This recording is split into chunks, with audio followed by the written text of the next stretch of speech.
Alright, after night 1 of WrestleMania, we get into night 2, and I can proudly say night 2 was a lot better than night 1. Night 2 was stacked though. Night 2 had a lot of shit going on, and it had a lot of the bigger matches that I was looking forward to. But let's get it started. Natty versus Liv Morgan on the pre-show. Eh? I don't know why they didn't do the whole Riot Squad triple threat that they were building up to. I would have rather had that, even if it was on the pre-show. But, okay. Natty uses the Glam Slam for a near fall. Okay, that was kind of cool. Liv rolls her up for the win. This match was like 5 minutes. It was short. Yay for Liv winning? Okay, alright, who cares? Ooh, and then we get started heavy, man. This is how you start off a WrestleMania. Charlotte versus Rhea Ripley for the NXT Women's title. Rhea comes out dressed as fucking Vegeta. I'm like, let's get it. We're started off good. This match was fucking great. This is why I say you can never, ever, ever discredit Charlotte, bro. Everyone's coming at Charlotte. She wins too many titles, blah, blah. This bitch backs it up. That's why she is legit. She is one of the best in this world. No one is touching Charlotte these days. When Charlotte is motivated and wants to go at it, she is one of the best. I would put that on anything, man. That's why I hate when Charlotte gets compared to Becky's trash ass or even Bayley. Like, Sasha can hold a candle to Charlotte when she tries to. But Charlotte's a fucking goat, dude. She's great. She's fantastic. Anyone could disagree with me. You know, she gets a lot of opportunity because she's Ric Flair's daughter. But I'm like, who cares when you're that good? If you can back it up, who gives a damn? But let's start this match. Rhea and Charlotte are beating the crap out of each other early. Rhea ends up hitting the Riptide in the first minute of the match. That scared me for a second. I was hyped. I was like, Rhea's going to squash Charlotte. Let's get it. I was with Rhea the whole time. Rhea dominates after that, basically beating the crap out of her. Rhea slapping Charlotte in the back of the head like a jobber. She does a Kurt Angle style, kind of like out wrestles her and starts beating the crap out of her. Rhea goes for a big boot, misses, makes her first mistake. Charlotte with a rope-assisted dragon screw. Now she's in control. The selling in this match was great. Rhea is selling this leg like it got chopped off. I thought it was fantastic. A lot of people were complaining because, you know, it sounded like porn because they were yelling all the place and talking all this shit. I thought this was great. These girls are killing each other. Oh my god, these girls are potatoing the crap out of each other. Charlotte is bringing out the New Japan chops. Charlotte is chopping Rhea so hard, bro. Rhea makes a little bit of a comeback with an electric chair face buster on Charlotte. Rhea with a standing cloverleaf. I thought she had it here. This match is great. It's going on for a good while. Charlotte with the top rope gourd buster to Rhea. Goes for the moonsault.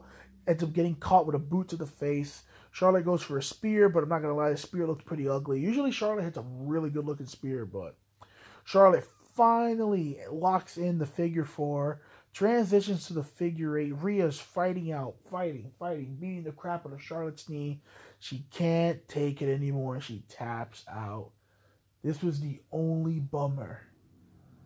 Like, I understand Charlotte is, you know, can maybe pop a rating in NXT. The only good thing about Charlotte winning, you know, people hear me out. I wanted Rhea to win. I think it's bullshit that she lost. The only good thing about Charlotte winning is imagine Charlotte Flair is going to NXT's women division. And I get the possibility of seeing Charlotte Flair versus Io Shirai. Charlotte Flair versus Candice LeRae. Candice can be good when she tries. Fucking a rematch with Rhea. I want a rematch after seeing this match. This match is fucking great. That's the only positive thing to come out of this. But I don't think this did Rhea any favors. I hate that she had to tap out. To me, I would rather her just lose to natural selection. Because, you know, after Rhea had that awesome comeback with, you know, a Shayna Baszler, how she never tapped. And then she taps here. Just a dumb, I don't know, I just thought it was, but like I said, I'm trying to look on the bright side. I really do like Charlotte. Charlotte's one of my favorites, but I felt like it could have been a lot better if you just let Rhea win, but we'll see. And then just put Charlotte at NXT anyway. But This was a great opening match. Already better than night one. Aleister Black versus Bobby Lashley. Bobby got the pants now. Watch out. Watch out. He ends up coming out with Lana again. I'm just like, oh, fuck. I thought this shit was over. This was a solid match. It wasn't bad. I wasn't offended. Bobby's severely underrated. Aleister Black is good too, but Bobby Lashley, man, I don't know why this dude gets shitted on in WWE so hard. He should be where Brock Lesnar is. He's better than Brock. Bobby Lashley, belly to belly's he basically chucks Aleister Black like 10 feet away outside with a belly to belly. Bobby's in control most of the match. He's about to end it. He's pretty much got this shit done. Bobby goes for the spear, gets caught with a V-trigger. Bobby's about to hit the Dominator. Legit, he had this one. It's all ready to go. Then Lana, for some reason, she gets up on the apron. She's like, no, put him down. Hit the spear. Hit the spear. I'm just like, Lana, what a mark.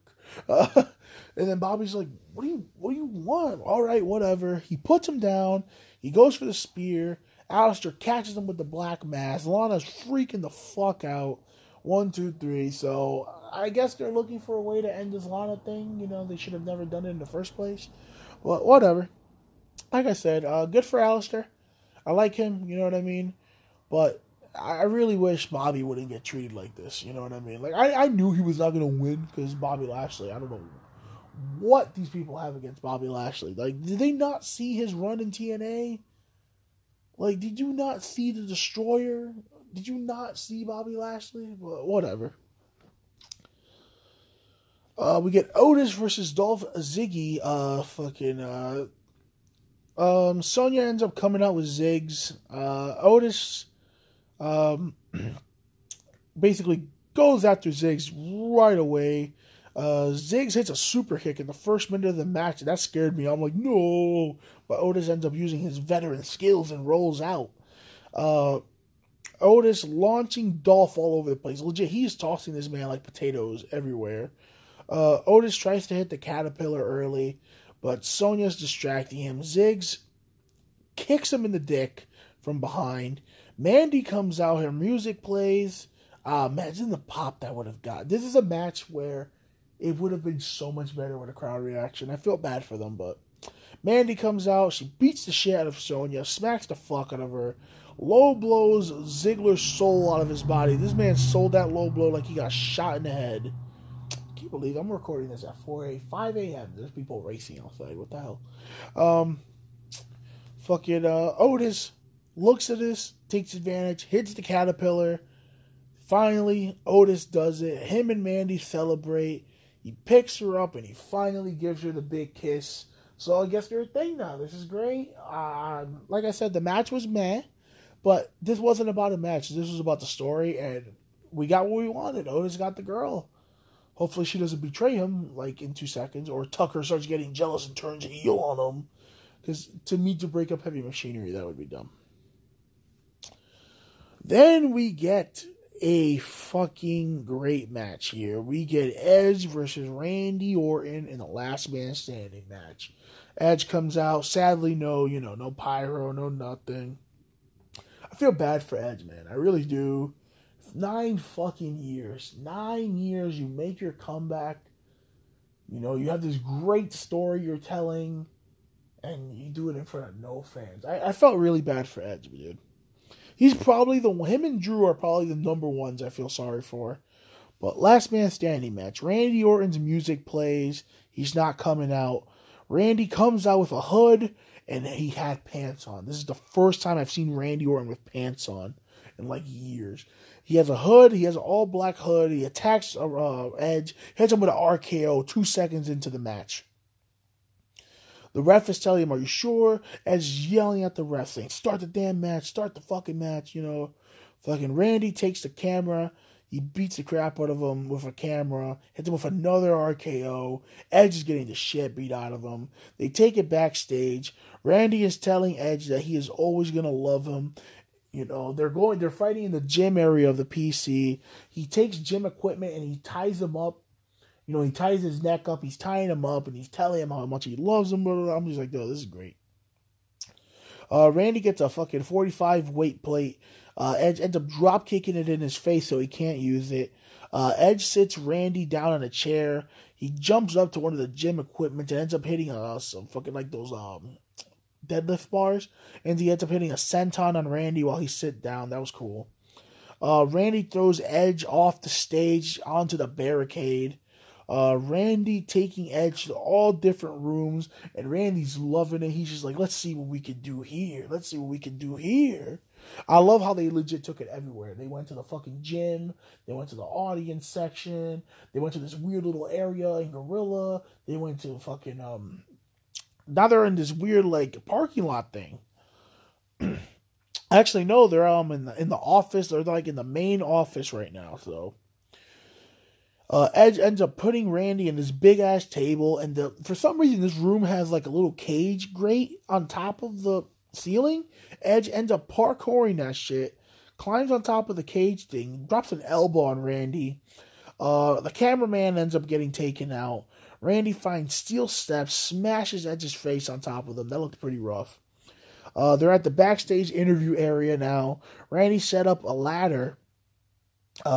Edge ends up climbing the ladder himself to this high-ass area, hits an elbow drop through the table to Randy. Randy's back ends up getting sliced up. Like I said, this match is great. Like, people could have said, oh, this match is a little slow-paced, but it told a great story. It was like Triple H versus Seth back in the day, where everyone's just like, this match is really slow, and I'm like, you're not understanding the storytelling. This was great storytelling. Fucking Randy ends up taking Edge to the back of a pickup truck. He hits the draping DDT on the bed of the pickup truck. That looked rough. Edge starts trying to escape. He climbs up on top of a big-ass production truck. Randy goes to the truck on top with him. He tries to go for the punt kick, which I'm pretty sure he was going to go for. I was waiting for the spot. Edge ends up countering with a big spear. Edge goes for another spear, but Randy counters it with an RKO on top of the truck. Randy leaves the top of the truck. He goes get some chairs. Randy's going to do the concerto. He's telling Edge it's over. It's time to send you back home to your kids. I love you, blah, blah, blah.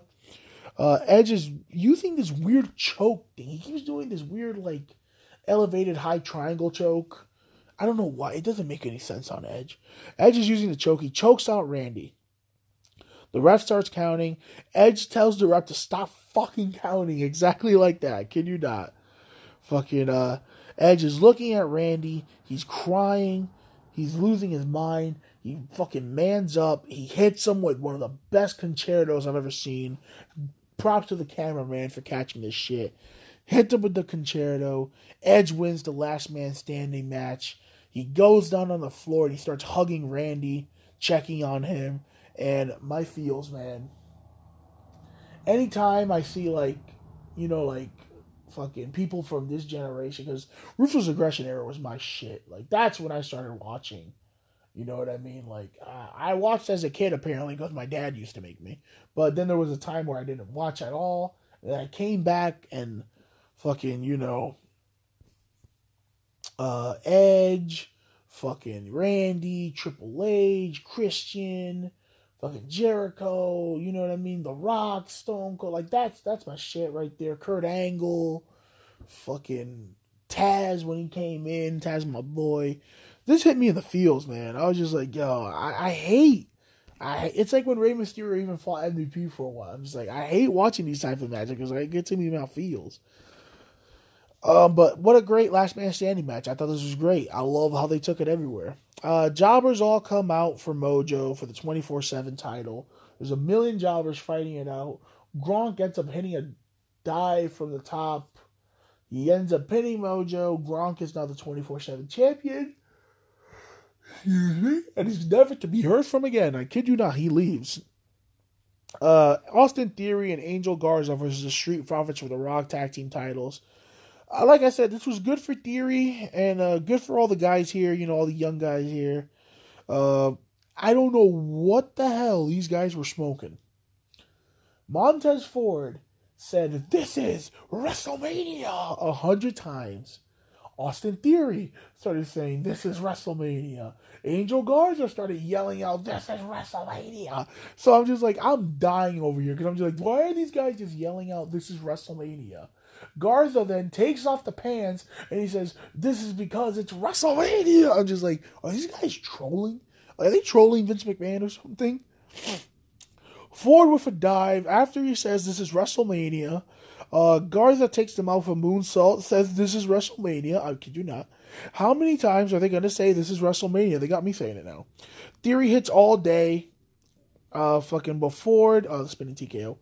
Ford hits a frog splash while he's coming down on his back for the win. This was totally meh. Not needed, but I'm happy for all the guys in it.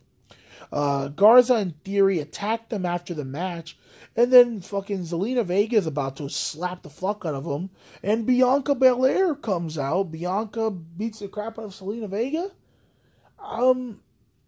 I get it, Bianca, Montez Ford, they're married, whatever, but I kind of don't like Bianca being with the Street Profits. I hope this is not a permanent thing. Her theme song says legit, I'm on my own against them all. Like, it legit talks about how she's overcoming the odds by herself because she's the best. But I guess we got Bianca on the main roster. Hopefully she is the one to save us from the shitty reign of Becky Lynch. The reign of terror, as I call it. Please, Bianca, please. Titus O'Neil is now hosting WrestleMania. I don't know where the fuck they dug this motherfucker from. Probably under the ring of Saudi Arabia. We get the women's Fatal 5-Way Elimination match, and I will give this match credit. I did not want to see this match. I did not give a fuck about the women's SmackDown women's title. But this match was good. I actually enjoyed this match. Sasha Banks versus Bayley versus somehow Tamina versus Lacey Evans and Naomi. They all jumped Tamina at the start. Why is Tamina being pushed like this? I feel like this was supposed to be Nia Jax's spot. Don't you guys feel that way? They all beat the shit out of Tamina. Bayley and Sasha are still working together. They try to have a Team Bad reunion because I just noticed Naomi's there too. They all turn on each other. Sasha hits a 619 because she's a mark. Bayley hits an elbow drop. Sasha hits a frog splash. Lacey with a moonsault. Naomi with a split-legged moonsault. They all pin Tamina to get her out of there. I don't know when the hell Tamina became this threat. Tamina taps out Naomi taps out to Sasha Banks. She gets eliminated. Lacey's getting double teamed, keeps fighting back. Bayley hits Sasha by mistake. Sasha's getting pissed. They start arguing. Lacey's about to knock out Sasha, but Bayley moves her out the way. Sasha still gets knocked out, and she gets taken out by Lacey Evans. I am shocked. And we get Bayley versus Lacey 1-on-1. Bayley ties Lacey's arm with the tag rope, and they can't do nothing about it because there's no rules. Beats the crap out of her. Lacey ends up hitting the fucking BME, the best moonsault ever, and Bayley actually kicks out. I'm just like, how the fuck you have Bayley kick out of that? Bayley ends up winning with Sasha's help. I'm shocked Bayley retains her title. Sasha has the title in her hand though, and she's acting weird, but she puts it on Bayley, and they're gonna continue this whole best friend enemy thing, I guess. But you would have told me that Bayley was gonna retain, I would have looked at you and be like, you stupid. But this is actually a good match. I thought this was had a lot of good action here. And Lacey Evans' fucking women's right to Sasha was golden. Match of the night. Match of both Manias right here. I'm going to tell you it right now. I enjoyed this almost more than the Boneyard match. This was insanity. John Cena versus The Fiend, Bray Wyatt, in a Firefly Funhouse match. Bro, I can't even explain how awesome this fucking match was. I'm going to try to explain how awesome this match was. Cena comes out. He's doing his regular entrance. Bray interrupts him in the Firefly Funhouse. Bray says John Cena is going to fight his biggest enemy, himself. I'm just like, okay. He welcomes him to the Firefly Funhouse. Cena teleports inside the Firefly Funhouse. Rambling, and all the puppets are so happy to see him. They tell him to be careful. And they're like, are you looking for Bray? He went through this door. The door says enter at your own risk. Cena enters the door. The Vince puppet comes out and starts yelling at him, do you have enough ruthless aggression? Do you have the ruthless aggression? Do you have the ruthless aggression? Cena looks at him like, man, get the fuck out my face. Cena sold that look well. And then Bray Wyatt starts taking Cena through time. I kid you not. This is fucking great. He starts playing old memories. And then he turns it to Cena's debut with the Kurt Angle promo. But it's Bray Wyatt cutting the promo instead. Saying, you know, I need someone out here with ruthless aggression to take me out. Cena comes out in his old debut gear. But he's, you know, now it's Cena from now. You know, he says, Cena, do you have the ruthless aggression? Cena says, ruthless aggression. He keeps trying to slap Bray. Bray is dodging it. He's just talking shit. And Cena's just spamming it, saying, I got ruthless aggression. The second time made me laugh because Cena tries to slap Bray. Bray looks at him and says, you can look, but you can't touch. My boy's out here singing the Bella Twins song to him. That's cold, brother. That's cold. Fucking Mercy the Buzzard and fucking the Vince Puppet are on commentary. This is fucking great. I was waiting for the Vince Puppet to say, what a maneuver. Mercy the Buzzard is also dressed as Macho Man. You can't make this up. This is fantastic. Now, Bray ends up opening another time portal and they go to Saturday night's main event from the 80s. Fucking him and John Cena are a tag team. It's Muscle Man Bray. Muscle Man Bray is hyping up his tag team partner. I was like, here comes John Cena. And he's talking like Macho Man. They're both talking like Macho Man and Hulk Hogan. Cena comes out and he starts fucking working out like a maniac. He's pumping iron. He's pumping iron like a madman. Fucking Bray opens up another portal because Cena pumps so much iron that he can't hit Bray with his hands. He opens up another portal. Cena is now the doctor of thugonomics, but he's self-aware. Basically, he can only talk in rapping now. He starts rapping at Bray, telling him how much he sucks. Bray gets his feelings hurt, and he says he has earned everything that he has worked for. Says Cena has not earned anything. He's a golden goose. Basically, he is not a hero, and he calls him a bully for everything that he's done. Bray then ends up using the word life chain to knock out Cena. Now, Bray transforms to the old Bray from NXT, the one with the white pants and the fucking, you know, Hawaiian shirts, and I marked out. I'm not gonna lie. I was already going nuts. Legit, I was standing up watching this shit. But when I saw the old, I fucking love the old Bray, man. I wish he can go back. I wish he could pull a Mick Foley and just do all his gimmicks at the same time. Like, don't get me wrong, The Fiend is sick. Mr. Rogers Ray is hilarious. Mr. Rogers Bray is good. But I wish he could just go back to the Swamp Master, man, the cult leader. He's talking all his shit, and he starts talking about the WrestleMania match. He takes Cena to the WrestleMania match, and there was a part in the WrestleMania match. Remember, he wanted Cena to embrace the heelness, the evilness. And he throws Cena a chair. And he's like, Cena, I want you to do what you couldn't do that day. I want you to do the right thing. Take me out with the chair. Take me out. Yo, this is fucking great. Basically, Bray is saying how this was the biggest failure of his life, but he is done living in failure. He's going to rewrite history. Bray ends up hitting the dancing Sister Abigail on him. He wants him to hit him with the chair. Cena actually goes for it. He goes to hit him with the chair. They teleport, and they are now in WCW Monday Night Nitro. I kid you fucking not. You gotta go watch this. This is fantastic. They're in WCW. Fucking Bray is, for some reason, the leader. He is the leader of the NWO. He's basically being Eazy-E Eric Bischoff.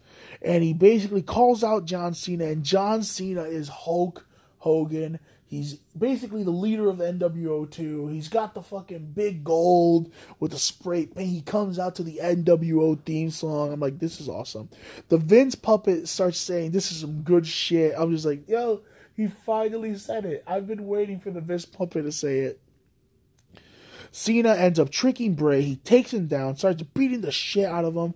And while he's beating the crap out of him, Bray's like, yes, unleash your anger, blah, blah, blah. And you see Cena's whole entire flashback of him in One Night Stand with Rob Van Dam. Roman Reigns beating him. All the fans chanting, John Cena sucks. All the people that have beat him. And he's just going ham. He's beating the crap out of Bray. He's beating the crap out of him. The puppets are like telling him to stop. Cena finally releases all his anger. He notices it's not Bray he was beating up. It was Husky, the fucking pig. puppet. The Fiend finally comes out. The Fiend locks in the claw, hits Sister Abigail, locks in the claw, and the Fiend beats John Cena. He takes him out. Cena ends up leaving the dimension. He teleports out. Bray is standing there as the Fiend, and Bray Wyatt beats John Cena. I watched this already 3 times. This was so good. I wish it was longer. I felt too short. I want more. I want 30 minutes of this. Give me 3 hours of Raw of this. This was so good. There are so many references to go over. You would have to analyze this shit. You know what I mean? That's how good this was. And Bray wins. Bray takes out John Cena easily. Hopefully, this is the way Bray is going to do his shit from now on. Yeah, you beat the Fiend Goldberg, but, try to beat him in his own world. Imagine Goldberg going through all this, and he's calling him out on all this bullshit, and shows, the flashback of William Regal punking his bitch ass out. This can be so good. Oh, my God. This should have main evented, man. It should have main evented. We get Brock Lesnar versus Drew McIntyre for the WWE Championship. You know what it's time for, baby. When it's Brock Lesnar or Goldberg in a match, everyone gets unlimited finishers. Brock is basically taking it to Drew from the start. He's beating the crap out of him. McIntyre ends up hitting the first Claymore kick for a near fall. Lesnar hits a couple German suplexes. You know how this goes. F5 to Drew. My heart skipped a beat every time Drew got hit with an F5. I'm not going to lie. He hits him with the first F5. Drew no sells. Fighting Spirit kicks out at 1. Brock sold it amazingly with his face. Another F5. Drew kicks out. Another F5. Drew kicks out. Drew with a Claymore kick. Hits another Claymore. Hits another Claymore. And Drew wins the WWE Championship. 4 Claymores. I kind of wish he could have threw the Future Shock DDT in there, because I think that's a sicker move. I'm not going to complain. Drew McIntyre is our WWE champion. This is long overdue. This guy has worked his fucking ass off. He should have won it the first time he was in WWE. But I wish he would have came out to Broken Dreams, but he ended up quoting Broken Dreams on his Twitter. That was awesome. I don't know what you do with Brock after this. I think Brock is done, man. I think Brock is done. Because now a lot of people have beat him. There's no mistake to Brock Lesnar anymore. I wish he could have had more regular matches. The match that no one gives Brock credit for. The awesome match him and Brock had. I think that was Saudi Arabia. I'm not even sure. I don't remember where that match was. But it was when, Brock lost the title to Seth at WrestleMania. Brock cashed in, and then they had a match. And that match was so good because Brock actually wrestled. I wish this was a real wrestling match, but what am I going to say? Drew McIntyre is our WWE champion. The Chosen One has finally became the Chosen One. Heath Slater, come on, you're the last one of 3MB that needs to win a title. This is great. Like I said, Night 2 was a lot better than Night 1. Charlotte versus Rhea was fantastic. Otis and Ziggler had a good payoff. Edge and Randy was fucking great. Hit me right in the feels. Women's Fatal 5-Way surprise in a really good match. John Cena versus Bray is a masterpiece. I love it so much. I wish they would have gave us a match between him and Matt like this. Imagine Matt going at it with the Fiend. But that's WrestleMania to closing. The 2-night thing could stay, like I said. When New Japan did the 2-night thing for Wrestle Kingdom, I loved it. It gives you 2 things to look forward to. And both shows are 3-4 hours. They're not really, really crazy long. But I love the 2-night thing. It's so much better. This card altogether had 16 matches. I feel 16 matches is a lot. There was a lot of fluff matches that you didn't really need. But I love the 2-night thing. I love it. But that's it for me. I'll catch you guys next time. Peace out. Fucking follow me on everywhere. UUUSK92. Follow the pod. Whale Talks Wrestling, where mostly podcasts can be heard. You can find it in a lot of places. But that's it for me. Peace out. Go watch some wrestling.